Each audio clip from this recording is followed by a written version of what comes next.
I love you! Cherries within your reach. Grabe. Very juicy ang mga cherries na to. Ang ganda, amoy ko parang reminiscent of Pasay. Oh my God, kumukulog.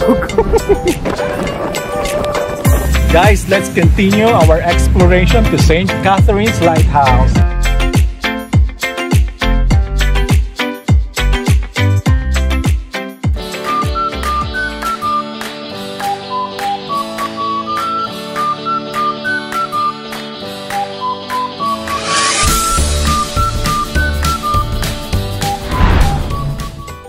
What's up mga kachinoys? And for this week's vlog ay samahan nyo kami on our first time cherry picking experience here at Lincolntown, Ontario. And it's definitely another memorable moment this summer.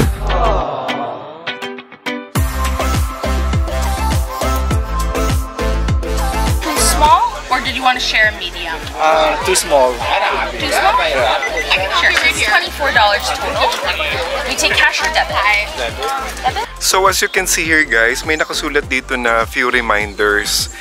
Tama yung nabasa namin online before we go here na i-check daw yung mga bags ninyo or any other belongings that you have after the cherry picking kasi ang dami nilang nahuhuli na nagdadala sa mga ano. Well, actually, it's not right kasi syempre this is business and malulugi, and then kapag nandito naman kayo is libre tikim na, diba? So let's just be honest and enjoy, diba?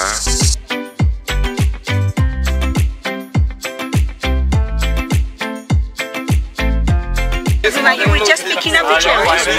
We're not picking up just order leaves. And let's not overflow the basket. And if you guys want to ride the tractor, that's the line out over there. Otherwise, you can pick your cherries anywhere you want. And then go for the tractor ride. It's totally up to you. Enjoy. And we can taste, right? Of course you can eat okay. Till your belly's full. Thank you. What's up mga kachinoys? Welcome back to my channel. Really, hey, bakit kanyo? First time naming may experience, especially ako no, ang tagal ko na sa Canada. First time na may experience yung cherry picking, ayan. And then it so happened na yung cherry when I tasted yung fresh, talagang it became my favorite fruit na. Ayun, so let's go and enjoy the day. Let's pick some cherries. Yay!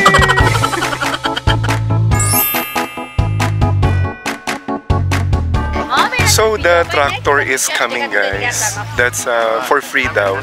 It's really good for vlogging at saka it's an experience. Makakaikot ka dito sa Hacienda de Agarado.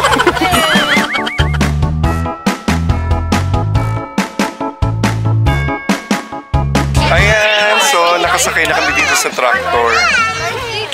Nakakatuwa naman, at least kahit pa paano. You get the chance to travel or to go around. Grabe travel talaga. To go around for a few minutes.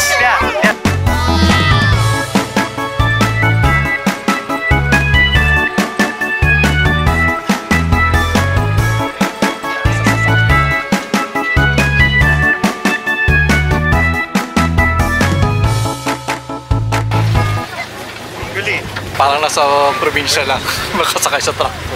Oo nga. Ay, maraming tao dito. So dito na, we're going down here.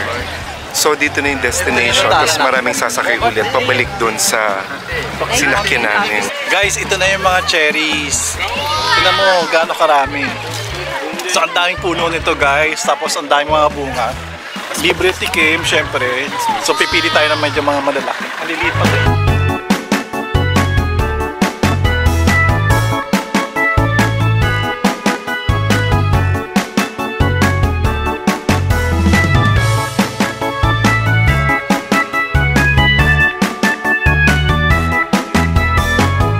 Grabe guys, talagang nakakaaliw siya at saka very relaxing kasi imagine, nandito ka sa sa all greens ganyan, sa plantation ng cherries. Grabe siya, I mean nakakawala talaga ng stress, no?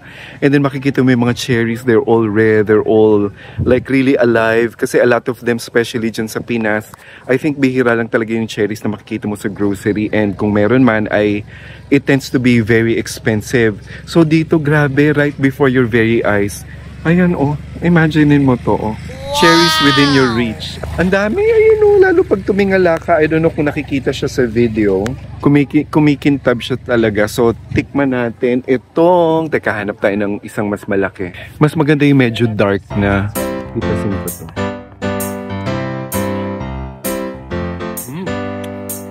Ang tamis niya, na meron siyang slight na asim. Pero malalaman mo kasi daw siya kapag ripe na siya. Hindi na siya masyadong effortless na siya pag hinugot mo sa puno niya. Grabe, alam mo, dream ko talaga to kasi sila ate ko sa Australia. Madalas sila nag-cherry picking. So sabi ko, etong year na to talaga kasi every year na lang pinaplano namin na mag-cherry picking pero hindi natutuloy. Ayun o, grabe. So ito, tikman ulit natin. Grabe. Very juicy ang mga cherries na to. Ang ganda din ito guys sa rich in fiber, indigestion. Ayan, so sobrang pag ka sa umaga, nag-CR ka, grabe, effortless kapag kumain ka nito sa gabi. Ito, kadalasan sa grocery, ang mabibili mo, yung ganitong kulay guys, yung medyo maitim na siya. Tikman natin. Diyos ko, ang tamis. Juicy siya, talagang pumuputok sa loob ng bibig mo yung juice niya. Busog na ako sa kakain ng cherry.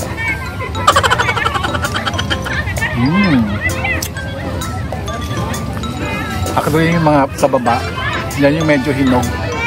Yung mga tipong mga dark na siya na pagka-red, na parang nagiging brown na. Yan ang hinog na masarap. Dami ko na nakuha.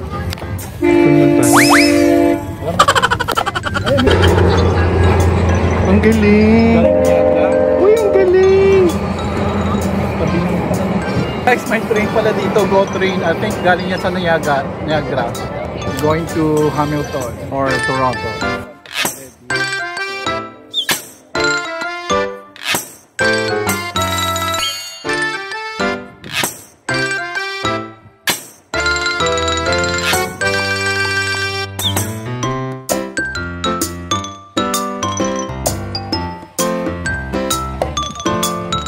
Kinain mo, hinog na talaga yung kata sa loob ng bibig.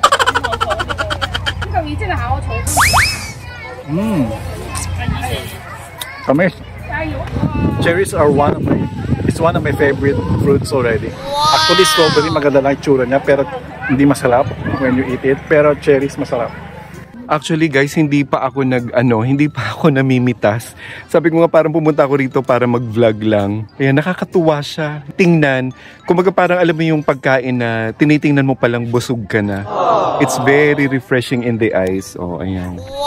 Ano muna, sinasamantala ko yung moment kasi late na rin kaming pumunta rito dahil mga walang tulog kagabi. But anyway, nung nandito na ako, grabe na wala yung pagkahilo ko. Looking in all these bountiful cherries around you. Everywhere you look are really filled with red cherries na ito. Para kang namimitas ng parang duha. Ito grabe, ang tatamis na lahat nito. Tapos minsan pag kumain palaki nito, parang duhat din na medyo nangingitim yung labi nyo. Para kayong may lipstick na kulay black. So they advise, wag anuhin yung stem pag pumulot ka. Kasama yung stem, no? Wag lang yung niya, yung leaves. Ayan. So grabe, oh, imagine mo, oh. I love you. Hindi mo maintindihan kung saan ka pupulot ng kung saan ka mamimitas kasi nga lahat sila ay sa isang puno mo lang, parang hindi mo na kailangan lumayo talaga kasi andito na siya lahat. Ayan, oh. Habang namimitas ka, grab the opportunity na kumain ka na rito. Sabi nun sa entrance, pakabusog ka na raw. O nga pala yung each smallest basket is $12. So tikman din natin to. Yung yung hindi pa ganun ka dark. Ang sarap din. May konting hint ng asim. Pero masarap pa rin.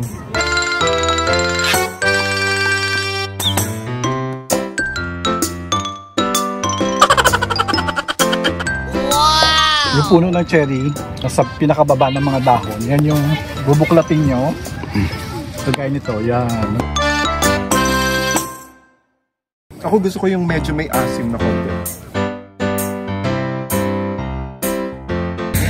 Go, lakad.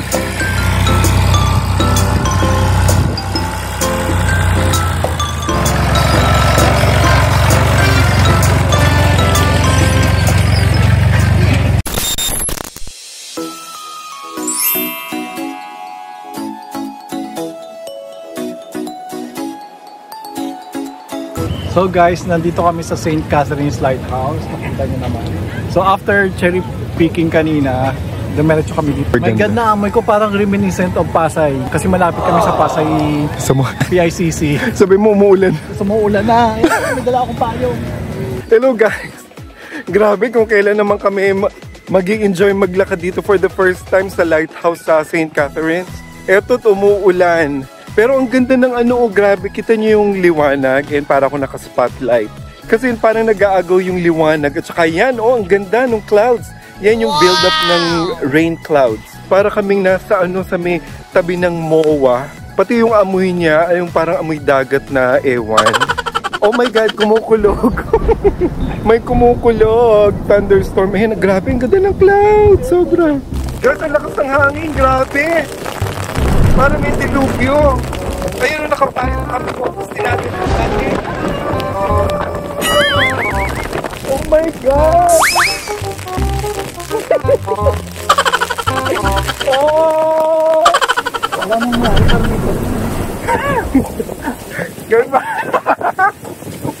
Parang may bagyo talaga kasi grabe lakas ng ulan. Kami po kasi mag-park layo pa. Ang tara-tara ng tayo. Teka lang. What a great experience. Parang sa Pinas. Nagtago kami dito sa to guys, boat tong. Nagtago kami sa gilid ng malaking boat na to. Baka litarin. Baka may ipon yan. Yung mga ipon mo.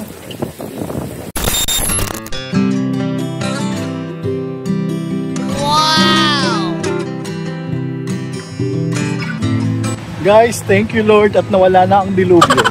Guys, let's continue our exploration to St. Catherine's Lighthouse. Yeah! Look at the view. It's beautiful, isn't it?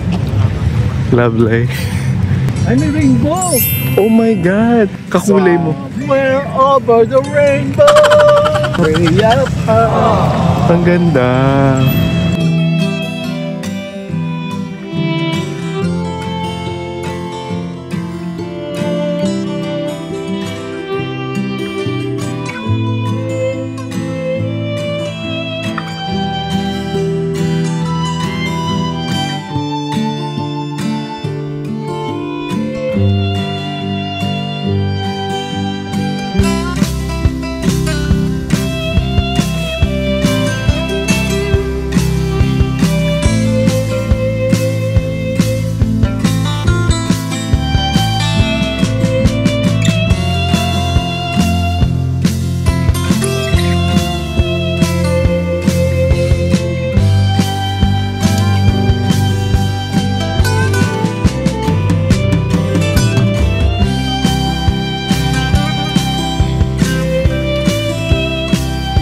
Ayan guys, so tapos na yung paglalakad namin dito after the heavy rain and strong thunderstorm. Look at the sunset, very breathtaking. Ay, grabe, parang naman ako nasa Pilipinas. Kaya minsan nalulungkot ako pag nakakita talaga ako ng mga ganitong seaside sunset. Talagang feeling ko ay nasa Pilipinas ako. Mainit siya and it is now 8:30 p.m. Gabi na pero kita nyo naman na sobrang liwanag. Mga around 9:20 kapag dumidilim na siya. Ayan. And if you are not subscribed yet to my channel, please don't forget to subscribe, like, and hit that notification bell for my latest videos. This has been the Red Chinoy saying thank you and God bless everyone. Paalam!